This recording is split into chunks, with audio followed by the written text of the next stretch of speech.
똑똑 취업으로 가는 첫 관문 친절히 안내해드립니다. 취준생을 위한 취업 정보쇼 Doing Yourself DIY 자기소개서.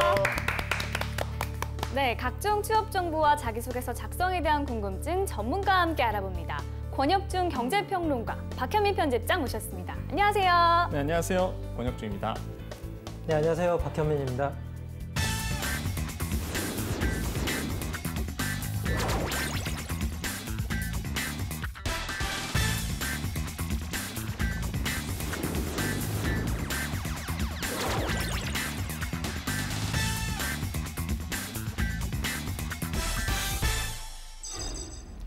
네, 자기소개서의 주인공 만나보겠습니다. 주인공이 희망하는 오늘의 기업, 너를 보여줘.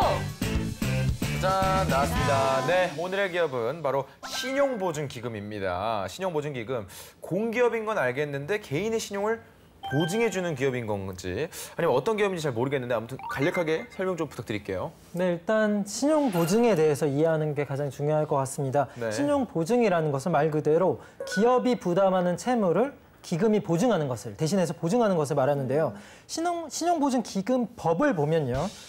신용보증기금을 설립해서 담보 능력이 미약한 기업의 채무를 보증해 기업의 자금 융통을 원활히 하고 신용정보의 효율적인 관리와 운영을 통해 건전한 신용 질서를 확립하게 한다라는 내용이 나와 있습니다. 이 내용을 들으니까 어느 정도 감이 오실 것 같습니다. 그러니까 쉽게 말해서 기업들이 금융회사에서 자금을 대출받을 때 신용보증기금이 기업의 보증을 선다는 말씀이신 것 같은데요. 네, 맞습니다. 정확히 말씀하셨고 그 밖에도 이제 부실화된 기업으로부터 채권을 회수하기 위해서 이제는 채권 관리 업무도 하고 있고요. 또한 그 기업 간의 이제 상거래에서 부실 위험이 있는 보험 이런 거를 이제 기본적으로 연쇄도산을 방지하기 위해서 신용보험 업무까지도 하고 있습니다. 또 한 가지는 산업 기반 신용 보증도 있는데 뭐냐면 SOC 사업, 그러니까 사회 간접 자본에 되면은 막대한 돈이 투입이 돼야 되는데 시중금융권에서는 그걸 대출 잘 안 해주거든요. 그러니까 한마디로 보증을 서주는 거죠. 또한 이런 보증 제도도 운영하고 있고 또 한 가지 또 특징이죠. 경영 컨설팅을 실제적으로 해주면서 창업자들이나 아니면 기업들에게 아주 자생할 수 있는 이런 기회도 주고 있다. 그래서 여러 가지 어떤 사업을 운영하고 있습니다. 네, 좋습니다. 또 최근에는 이 신용보증기금의 수장이 또 바뀌었다는 얘기가 있어요. 네, 그렇습니다. 지난 6월이었죠. 윤대희 이사장이 신용보증기금 제22대 이사장으로 취임을 했습니다. 윤대희 이사장은 2008년 2월에 국무조정실장을 끝으로 공직 생활을 끝냈고요. 최근까지 법무법인 고문직을 지내온 인물입니다. 네. 윤 이사장은 포용금융을 내세워 사람 중심의 경제에 앞장서겠다 이런 포부를 밝혔습니다. 네. 그렇다면 윤대희 이사장이 취임하면서 신용보증기금이 새롭게 바뀌는 부분도 있을까요? 네, 지금 정부의 가장 큰 화두는 일자리거든요. 그래서 이런 얘기를 한 거죠. 바로 일자리 창출 역량 평가하겠다. 이게 뭐냐면 만약에 내가 신용보증기금에서 보증을 서주고 일자리를 많이 만들어주는 기업에게 심사를 할 때나 아니면 보증을 서줄 때 더 유리하게 만들도록 하겠다. 이런 거죠. 그럼 기업 입장에서는 신보를 받기 위해서 당연히 일자리 창출에 대해서 100을 신경 쓸 거 200 신경 쓸 수밖에 없거든요. 그러니까 일자리를 만들어낸 기업에게 혜택을 주겠다. 이게 가장 큰 포인트고 근데 이 포인트는 굉장히 잘 짚은 것 같습니다. 지금 신보의 가장 큰 화두는 말 그대로 창업 역량을 개발시키거나 아니면 기업들이 정말 자생할 수 있도록 도와주는 건데 이런 점에서 일자리 창출은 굉장히 맞닿아 있다고 볼 수가 있겠죠. 네, 취준생들에게 굉장히 반가운 소식일 수 있겠네요. 자, 그러면 오늘의 기업에 대해서 요약해서 소개 부탁드립니다. 네, 기관 설립은요, 76년 6월 1일 이제 기관이 설립이 됐습니다. 설립 목적은 아까도 우리가 편집장님께서 말씀하셨는데 그런 것 같아요. 공공기관은 항상 나오는 얘기가 있습니다. 건강이다 그러면 국민 건강에 이바지한다 이런 쪽이고요.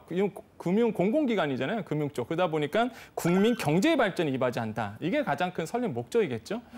그래서 실제적으로 주무기관은 금융위원회로 되어 있습니다. 그래서 이 포인트는 제가 좀 이따 다시 한번 말씀드릴 텐데 굉장히 중요한 포인트에서 말씀드렸고 신보에 대한 어떤 미션이 있습니다. 중소기업의 성장 동력 확충과 금융산업의 선진화에 기여한다. 이것이 바로 목적, 그러니까 미션으로 돼 있고 핵심 가치가 3가지가 있는데요. 바로 변화지향, 건강기금, 그다음에 고객감동, 전략 목표로는 총 4가지가 있습니다. 그중에 가장 중요한 거 역시나 일자리 10만 개 창출하겠다라는 어떤 중요한 어떤 전략 목표를 가지고 있어서 역시나 그 일자리 창출에 대한 초미의 관심사가 바로 신보에도 있다라고 우리가 정리할 필요가 있겠죠. 그다음에 재미있는 사실은 재밌기보다는 사실 많은 취준생분께서 너무나 헷갈려하셔서 제가 좀 가지고 와봤는데 저한테도 질문이 많이 들어요. 신보가 뭐고 기보가 뭐냐고. 그러니까 물어보시는데 신용보증기금과 기술보증기금의 차이점이 뭘까 이렇게 많이 물어보십니다. 이게 근데 사실 우리가 필드에서 보면은요. 하는 일이 좀 비슷해요. 왜냐하면 기업에 대해서 기술을 보증한다든지 이게 기술 보증이고요. 신용보증은 말 그대로 그 사업에 대한 아니면 그 경영자에 대한 신용을 보증해 주는 거거든요. 그러니까 어떤 거를 보증하느냐 이 차이인데 그 주무기관이 이제 신용보증 같은 경우는 금융위원회입니다. 근데 기보 같은 경우에는 중소벤처기업부거든요. 근데 재밌는 사실은 원래는 금융위원회였어요, 둘 다. 그러니까 신보나 기보나 원래는 그 금융위원회에서 주무기관이 금융위원회였는데 이게 이번 정권이 바뀌면서 말 그대로 벤처기업, 그냥 벤처기업부가 새로 생설되면서 힘을 좀 실어줬거든요. 그러다 보니까 실제적으로 기술보증 같은 경우에는 말 그대로 기술력으로 가지고 있는 창업자들이나 기창업자들, 사업가 이런 분들을 도와주는 거잖아요. 기술을 보증해 주는 거잖아요. 그러니까 부서를 옮겼습니다. 그래서 주무기관이 중소벤처기업부로 옮기게 된 거죠. 기보 같은 차이가. 그래서 이런 어떤 뉘앙스의 차이가 분명히 있어요. 그래서 실제적으로 시장에선 걱정하는 거는 중복되는 사업이 꽤 있거든요. 그래서 그 중복되는 사업을 배제하고 기본의 본연의 목적, 신용을 보증하느냐 아니면 기술을 보증하느냐 둘 다 창업자들이나 아니면 사업자들에게 보증하는 제도라는 건 똑같다. 하지만 차이점은 앞서 말씀드린 이런 차이점이 있다는 것만 좀 기억해 주시면은 아마 기보나 신보의 차이는 좀 확실히 알 수 있지 않을까 좀 생각을 해보겠습니다. 네. 자, 그러면 다음 코너로 넘어가 보겠습니다. 자기소개서 작성에 필요한 이슈를 선정해 봅니다. TMI 이슈 가이드 함께 하시죠.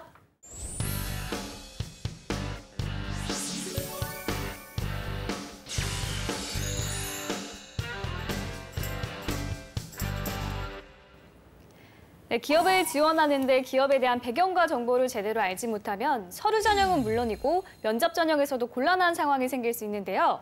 TMI 이슈 가이드는 그러한 기업의 모든 것에 대해 알아봅니다. 네, 이것만은 알고 가자 TMI 이슈 가이드 오늘의 기업은 신용보증기금입니다. 그럼 본격적으로 신용보증기금의 환경 분석을 해보도록 하겠습니다. 첫 번째 이슈 주시죠. 신보의 퍼스트 펭귄 기업들, 날개 달고 헐헐. 이 퍼스트 펭귄이 이제 최근에 그 015B 선배님께서 첫 펭귄이라는 노래를 냈는데 그래서 제가 좀 알게 됐던 이 단어예요. 그래서 이제 처음 이제 시도하고 뛰어든 어떤 일에든 뛰어든 사람과 그 분들을 말씀하는 걸로 저는 알고 있는데 아무튼 설명해 주시죠. 역시 능통자. 남다릅니다. 네, 이건 말 그대로 그런 어떤 상품이고요. 신용보증기금의 스타트업 지원 상품이 많이 있는데 이런 지원 프로그램 중에서 정말 가장 파격적인 지원을 하는 보증 상품이 바로 퍼스트 펭귄 보증입니다. 네. 독창성, 기술력이 뛰어나고 미래 성장성까지 높은 창업 5년 이내에 기업을 선정해서 3년간 최대 30억 원을 지원하는 최고 수준의 스타트업 우대 제도라고 할 수 있습니다. 네. 아까 재정 씨가 추측을 해주셨지만 왜 이름이 퍼스트 펭귄인 걸까요? 네, 이거 펭귄 무리의 습성에서 착안된 이름이라고 하는데요. 무리지어서 생활하는 이 펭귄들의 경우에는 바다에 이제 다 같이 뛰어들어서 먹이를 구하러 가잖아요. 네. 근데 이 바다 속에는 바다 표범 같은 포식자들이 있거든요. 그래서 머뭇거리게 되는데 이때 가장 먼저 첫 번째로 뛰어드는 펭귄이 있으면 다른 펭귄들도 뒤따라 뛰어든다. 그래서 모두를 이끄는 이 펭귄은 바로 퍼스트 펭귄이라고 합니다. 네. 따라서 현재 이런 불확실성을 감수하고 과감하게 도전하는 그런 기업들을 퍼스트 펭귄이라고 지칭합니다. 맞습니다. 이렇게 깊은 뜻이 있어요. 이렇게 신보의 퍼스트 펭귄 기업들이 어떻게 지금 훨훨 날고 있는지가 참 궁금한데 우리 권평론가님께서 좀 자세한 설명을 좀 해주셨으면 좋겠습니다. 네, 이게 특징은 그 퍼스트 펭귄의 특징은요 그런 겁니다. 이제 매출 실적이 없어서 해준다는 거예요. 사실 그 신용평가의 기본적인 거는요, 이제 담보라든지 아니면 기본적으로 뭔가 회수할 수 있을 정도의 어떤 담보 능력이 있어야 이제 보증을 서주는데, 퍼스트 펭귄 같은 경우는 말 그대로 퍼스트 펭귄 제도 같은 경우에는 말 그거죠. 매출이 없어서 해준다는 게 가장 큰 매력적인 것 같고요. 그러다 보니까 이런 게 있습니다. 퍼스트 펭귄 보증 제도의 성과 분석이 좀 나왔었어요. 그래서 이 차트를 보고 좀 말씀드리겠는데 고용 증가율이요 무려 56.6% 증가됐다고 합니다. 처음보다. 근데 일반 보증 기업은 처음보다 7.8% 고용 증가율이, 그다음에 창업 3년 이내 보증 기업은 28%가 증가됐다고 해요. 그러니까 말 그대로 퍼스트 펭귄 제도의 혜택을 받아서 고용 증가율도 무려 56%나 늘어났다. 그럼 매출도 있잖아요. 그 매출 증가는 어떻게 됐냐면 퍼스트 펭귄 기업은요, 처음보다 49%가 매출이 신장이 됐습니다. 그런데 일반 보증 기업을 받았던 기업은 7.2% 늘어났고요. 그다음에 3년 이내 보증 기업은 한 23% 늘어난 정도가 됐거든요. 그러니까 굉장히 퍼스트 펭귄 제도의 혜택이 말 그대로 신생 기업들한테는 굉장히 큰 혜택이었고 굉장한 도움이 되었다라고 볼 수가 있는 것이죠. 그래서 굉장히 그 시장에서는 반응이 좋습니다. 근데 하지만 이제 연속성이 좀 문제라는 지적이 있어요. 그러니까 이게 3년까지 보증이 되는데 매년마다 심사를 봅니다. 그래서 1차 때 받았던 기업이 한 404개 정도의 기업이 이제는 혜택을 받았다면 2000년도에는 44개, 3000년도에는 8곳에 불과했거든요. 그러니까 회차가 올라갈수록 실제로 이 제도에 대해서 혜택을 받는 어떤 기업들이 많이 줄어드는 추세다. 그래서 연속성이라는 문제가 계속 화두가 되고 있습니다. 그래서 신보에서 운영하는 이렇게 어떤 신규 창업자들, 아니면 벤처 기업들에게 이렇게 제공하는 좋은 제도잖아요. 이것뿐만 아니라 또 신보에서 또 하고 있는 제도가 바로 연대보증 폐지라는 것도 있었습니다. 실제로 이번 연도 4월에요. 연대보증 폐지가 됐어요. 그게 무슨 얘기냐면 아까도 말씀드렸지만은 누가 돈을 빌려주면 다 담보를 갖고 빌려주잖아요. 근데 신용보증이라는 걸 말 그대로 이 사람의 신용을 담보 잡고 빌려주는 거거든요. 그러다 보니까 경영자들에게 기본적으로 뭘 하냐면 연대보증을 시켰었어요. 그 전까지는 경영자들한테. 그러니까 근데 이제는 그게 문제가 어떤 문제가 있었냐면은 한 번 실패해버리면 이게 연대를 섰기 때문에 이게 빚이 나한테 또 앉잖아요. 한 번 상업에 실패하면 재기가 안 되는 문제가 있었거든요. 그래서 나라에서는 이걸 없앴습니다. 연대보증을 없애고 야 실패해도 돼. 그래서 연대보증 안 해도 돼라고 바뀌었죠. 그런데 이게 연대보증이 끊기고 나서 무슨 문제가 발생하냐면 대입연대가 늘 수밖에 없죠. 왜냐하면 돈을 내가 보증 삼아서 내가 신보라고 치면은 창업자들한테 야 금융기관 얘한테 돈 빌려줘. 내가 보증 서줄게. 근데 이 사람이 망한 거예요. 그럼 대입 변제를 내가 해야 되거든요. 신보 입장에서 해야 되거든요. 대신 변제해 줍니다. 그러다 보면 부실해지겠죠, 기금 자체가. 그래서 이런 문제가 지금 불거지고 있고 4년 후에는 이 기금이 부실해지는 게 어마어마한 숫자로 대입 변제가 해줄 수 있다. 그래서 이런 우려스러운 모습이 있습니다. 또 한 가지는 이제 모럴 해저지죠. 경영자들이 이제는 말 그대로 연대보증 안 쓰니까 쉽게 창업하고 쉽게 망해버리는 이런 문제점이 좀 있거든요. 그래서 연대보증 문제도 실제 그 신보에서는 가장 큰 관심사였고 이때 연대보증이 폐지된 마당에 그러면 이제는 경영자들의 모럴 해저드라든지 아니면은 이런 어떤 리스크들을 어떻게 해치할 수 있느냐, 위험을 회피할 수가 있느냐가 또 한 가지 초미의 관심사로 자리 잡았다. 그래서 이벤트로 본다면은 이런 것까지도 우리가 취준생 준비 중이시라면 어떻게 내가 이걸 해결할 수 있는가에 대해서 한번 고민해 보는 것도 좋은 어떤 자소서나 면접을 준비하는 좋은 아이템일 것 같다라고 말씀을 드리겠습니다. 네, 최근에는 스타트업 지원을 위한 새로운 프로그램도 도입을 했다고요? 네, 그렇습니다. 바로 스케일업 프로그램을 새로 도입해서 유니콘 기업, 네. 즉 기업 가치가 10억 달러 이상의 설립 10년 이내에 비상장 스타트업으로 육성해 나가겠다 이런 것을 밝혔는데요. 기존에는 최대 30억 원이었잖아요. 이거를 보증 지원을 늘려서 최대 50억 원까지 보증 지원을 확대하고 또 기간도 7년까지 늘릴 계획이라고 합니다. 네, 신용보증기금의 스타트업 지원 프로그램이 기업의 창업을 넘어서 도약의 발판이 될 수 있기를 기대하겠습니다. 자, 그럼 계속해서 다음 이슈 확인해 보겠습니다. 신보 사회적 경제기업 보증 올해 1천억으로 늘린다? 내용입니다. 스타트업 지원 말고도 이 사회적 경제기업 지원에도 좀 힘을 쏟겠다 이런 말인 것 같은데 사회적 경제기업들은 어떤 기업을 말하는 건가요? 네, 바로 경제적 불평등이나 환경오염 등 사회적 문제를 해결하는 데 중점을 둔 기업을 말하는데요. 현재 정책적으로 협동조합, 마을기업, 자활기업 등이 사회적 경제기업으로 분류가 되고 있습니다. 네. 멀리서 찾을 필요가 없는 게 제가 일하고 있는 잡지사가 사회적 경제기업입니다. 빈곤 문제를 해체하기 위한 잡지사거든요. 네. 그러니까 신보는 이 사회적 기업을 좀 더 안정적으로 지원하기 위해서 올해 연간 보증 금액 목표액을 400억 원에서 무려 1천억 원으로 늘렸거든요. 여기서 끝이 아닙니다. 2022년까지 총 5천억 원을 공급하겠다 이렇게 밝혔습니다. 네, 자 자세한 설명도 부탁드립니다. 네, 이게 아까도 말씀드렸지만은 이걸 편집해 너무 잘 말씀하셨어요. 그래서 기본적으로 하는 어떤 포트폴리오 중에서 이제 이걸 조금 더 좀 사업화해서 조금 포트폴리오 다양하자 해서 두 가지 정책을 좀 하고 있어요. 이게 어떤 거냐면 사회적 경제 기업을 위해서 투자 옵션부 보증이랑 유동화 회사 보증이라는 걸 실제적으로 운영하고 있거든요. 이게 뭐냐면 투자 옵션 같은 경우에는 투자로 전환될 수 있는 옵션권을 이제 부여하는 거죠. 그러니까 보증 서주고 나중에 이제 실제적으로 이 회사에 직접 본격적으로 투자할 수 있는 옵션을 주는 거고 유동화 회사 보증은 아까도 계속적으로 말씀드렸습니다. 유동화 말 그대로 이거를 채권을 회사채를 가지고 기차 자산으로 삼아서 이거를 현금화하는 그러니까 증권화 만들어서 파는 거거든요. 그러니까 이런 작업도 실제적으로 하고 있다. 그래서 굉장히 사회적 기업을 위해서 여러 가지 아이템을 좀 많이 굴리고 있다라고 볼 수가 있겠고 지원 금액 자체도 점점 늘리고 있으니까 참 좋은 제도다. 근데 다만 문제가 뭐냐면 평가 모형이 필요하다는 숙제를 안고 있어요. 그러니까 보증을 서주는데 아까처럼 우리 그 편집장님 회사 같은 경우는 인증된 회사잖아요. 그러니까 실제로 누가 봐도 보증을 서주고 싶어요. 그런데 부실화된 기업이 이제 경제적 가치 기업을 와갖고 내가 보증 세줘. 그런데 이거를 평가해야 되잖아요. 그러다 보니까 과연 제대로 된 기업을 뽑아내느냐 이게 가장 큰 숙제거든요. 지원만 해주면 안 되니까. 그래서 정부에서는 이거 가지고 고민하고 있는데 이게 실제적으로 그 핀테크 기술을 좀 활용해야 된다라는 얘기가 흘러나오고 있어요. 실제적으로 얼마 전에 그 신보 논술이 있었습니다. 논술 때 이런 질문이 나왔어요. 핀테크의 정의와 등장 배경, 그다음에 신보의 핀테크 활용 방안에 대해서 얘기해봐라. 이런 논술 질문이 나왔었거든요. 그러니까 이렇게 그러니까 선정된 기업, 그러니까 신보, 신용보증을 해줘야 될 기업들을 어떻게 뽑아낼 수 있을까? 이거를 평가 모형을 AI를 통해서 기본적으로 핀테크 기술을 통해서 만들어간다. 이런 아이디어를 만약에 뭐 자소서나 아니면 내신다면 충분히 좋은 어떤 점수를 받지 않을까. 다시 한번 정리해드리면 신보에서도 실제적으로 논술에 나올 정도로 핀테크 사업을 어떻게 하면 신보에서도 적용할 수 있을까라고 이제 고민을 한다면 그러니까 뭐 보증을 서주는 기업들에 대해서 어느 정도의 심사 단계에서 심사 모형을 만들 때에 이런 4차 산업혁명에 있는 핀테크 기술을 활용한다면 좀 더 객관화되고 정량적인 분석을 통해서 도와줄 만한 기업을 도와줄 수 있겠다. 그래서 이런 쪽으로 좀 우리가 아이디어를 굴린다면 좋은 어떤 자소서나 아니면 좋은 면접의 어떤 답변이 되지 않을까 좀 생각을 해보겠습니다. 네.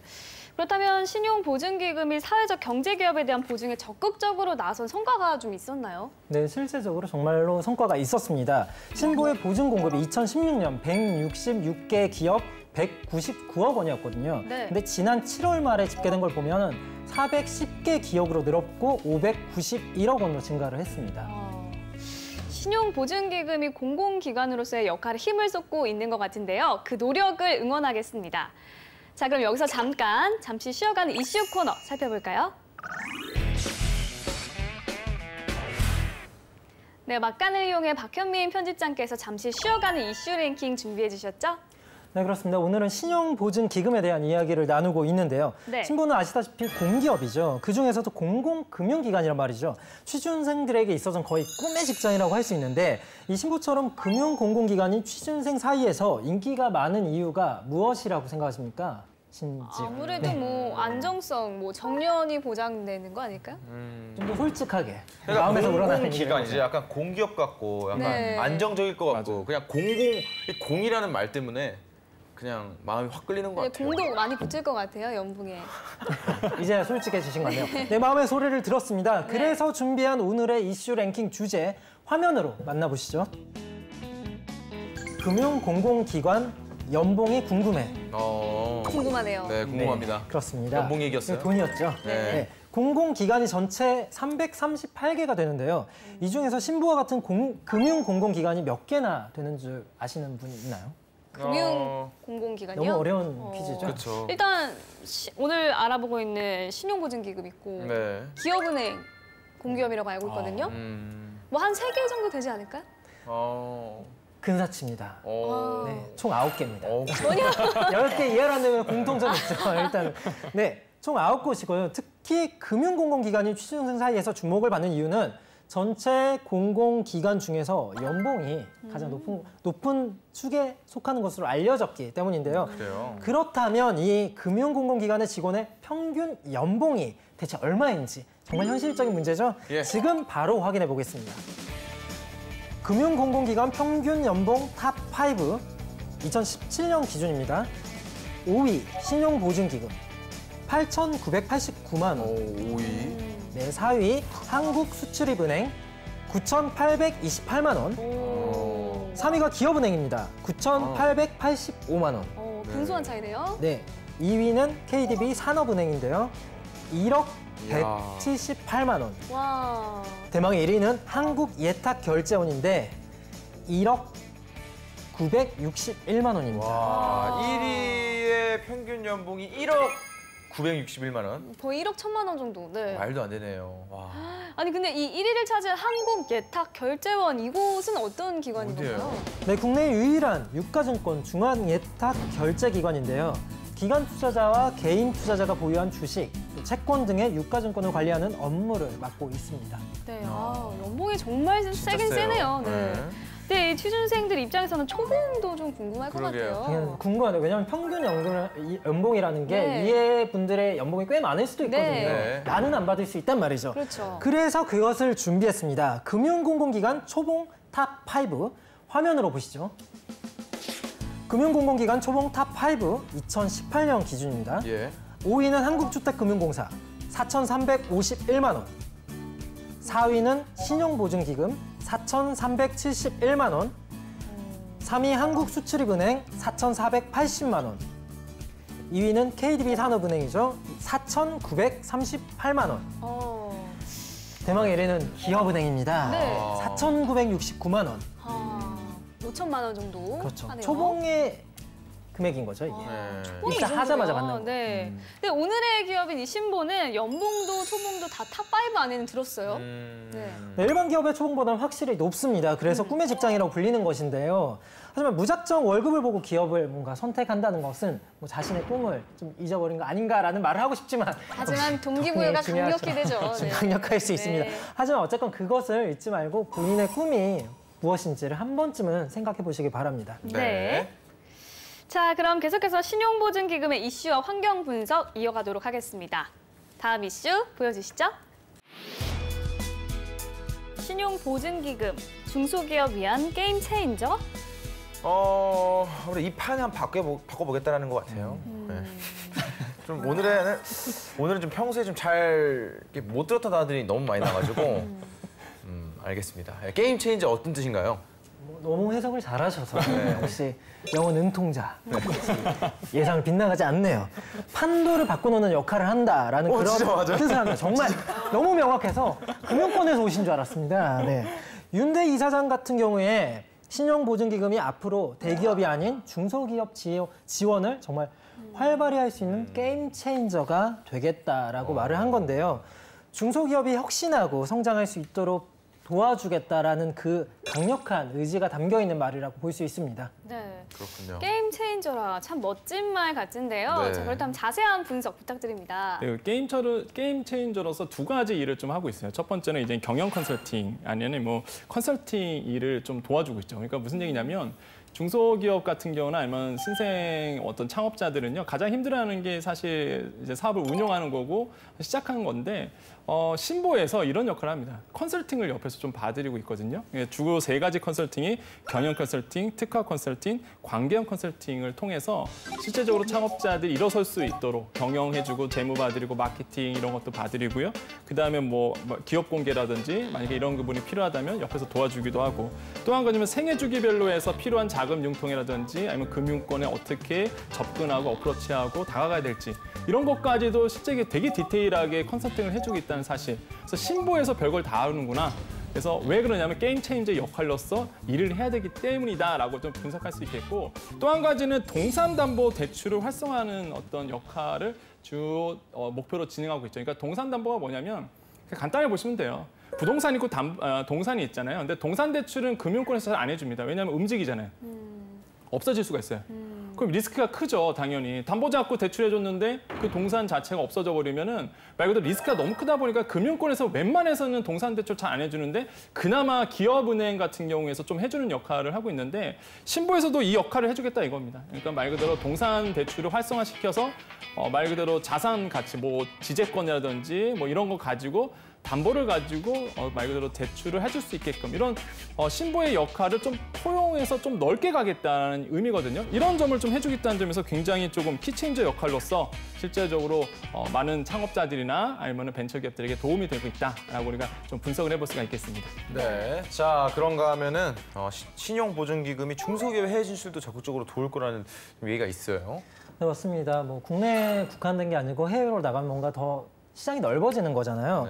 네. 신용보증기금은 이 국내만 있던 기업들이 해외에 나가면 전체 고용 증가율이 일단 30.7%가 증가할 것이다. 또 평균 매출 증가율도 31.9% 높아질 것이다. 그러니까 적극적으로 나가게 도와주겠다는 의지를 굉장히 밝히고 있는 건데 네. 그의 일환으로 이미 2017년 12월에 신한은행과 협약을 하나 체결했는데 이 협약이 글로벌 사업 공동 추진에 관련한 협약입니다. 이것에 이어서 4월에는 해외 진출 기업의 보증 지원 프로그램을 마련해서 해외 진출하겠다. 그런 기업을 적극적으로 지지하고 응원하고 있습니다. 신한 베트남 은행의 경우에는 직원을 파견해서 현재 회사의 3곳에서 14억 원을 지원한 바 있고 이미 14억 원을 지원했고 또 나머지 회사 6곳을 놓고 69억 원 정도 규모의 지원 심사를 현재 진행하고 있습니다. 와, 네. 그렇군요. 자, 지금까지 TMI 이슈 가이드. 오늘은 신용보증기금에 대해서 알아봤습니다.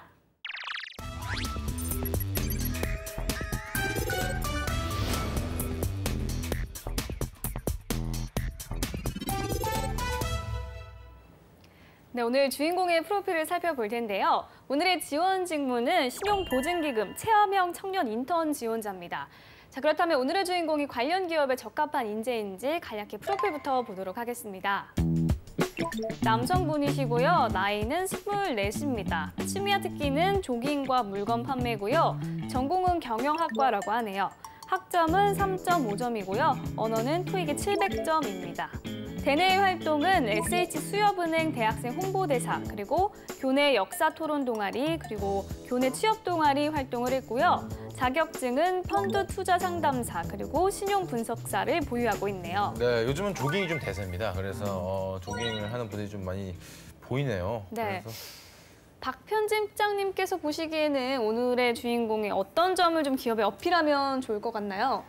저도 면접에 상당히 많이 들어가거든요, 심사를 예, 보러. 예. 근데 여기서 중요한 거는 이 사람이 청년 인턴이잖아요. 예. 청년 인턴 지원자라는 부분이 중요한데 신입이냐 경력이냐가 중요한 부분은 경력자의 경우에는 일을 얼마나 잘하는지 그 부분이 중요하다면 청년 인턴 같은 경우에는 적극성이에요. 적극성이 중요하고 얼마나 성실하게 의지가 있는지인데 여기서 학점이나 토익이나 이런 거 별로 중요하지 않습니다. 여기서는 홍보대사를 했다는 거, 역사 토론 동아리 했다는 거, 그리고 취업 동아리, 물건 판매 이 모든 것들이 하나로 직결됩니다. 아, 적극적인 친구구나. 여기에서라면 이런 부분들이 굉장히 크게 어필을 할 수 있을 것 같습니다. 네. 네. 자, 그렇다면 2부에서 본격적으로 자기소개서 보면서 지원 분야에 적합한 인재인지 확인해 보겠습니다.